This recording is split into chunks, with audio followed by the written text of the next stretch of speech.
ሴቶች ልጆች ወጣትነት ፎቶ ነው። ይሄ ደግሞ ድሮ የባለቤቴ ጓደኛ ነበር። ይቻውን 20 አመቷ የ17ና የ20 አመት አሉኝ። በንቀጠራ ምን ተጠማን ጭንቅላቴ ታመምኩኝ። አይምሮ ነው ኮንትሮል የሚያደርገው አይደል? ሰውነትን መድኃኒት በየወሩ ያስፈልጋል።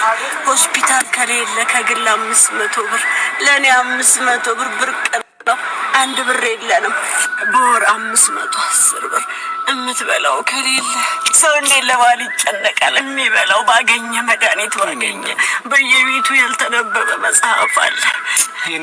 የኔ ስም መልክተኛው ይባላል። እሺ እንደው የረባ ነገር ማድረግ የምችል ሰው ብኝ ሳይሆን እቺ ስንት ትመስለውታለች?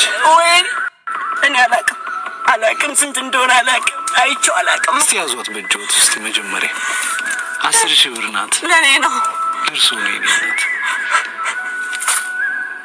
ኢየሱስ የነገው ክርስቶስ እኔ አላምንም። በቃ አላምንም። አላምንም። የኔልጅ እውነትም መልክተኛው እንዴት ተላክልኝ እግዚአብሔር ነው የላከህ እኮ።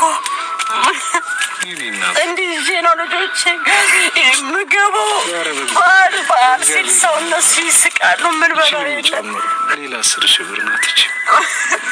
ተው በእናትህ እባክህ፣ ህልም አይደለም። በእግዚአብሔር ኧረ በእግዚአብሔር ይነሱ። በእግዚአብሔር እናቴ፣ በእግዚአብሔር ብዬዎት እንደው በእግዚአብሔር እናታችሁ በእግዚአብሔር እንደው እናቴ ህልም አይደለም በልጅ እባክህ ልጄ የኔ እናት። ኧረ በእግዚአብሔር ይተው። የእውነት ነው በልኝ እባክህ። የእውነት ነው የኔ አባት እናቴ። እኔ ምንም አልዋሽም። ያለም እኮ አይደለም ማለት በጭራሽ እናቴ።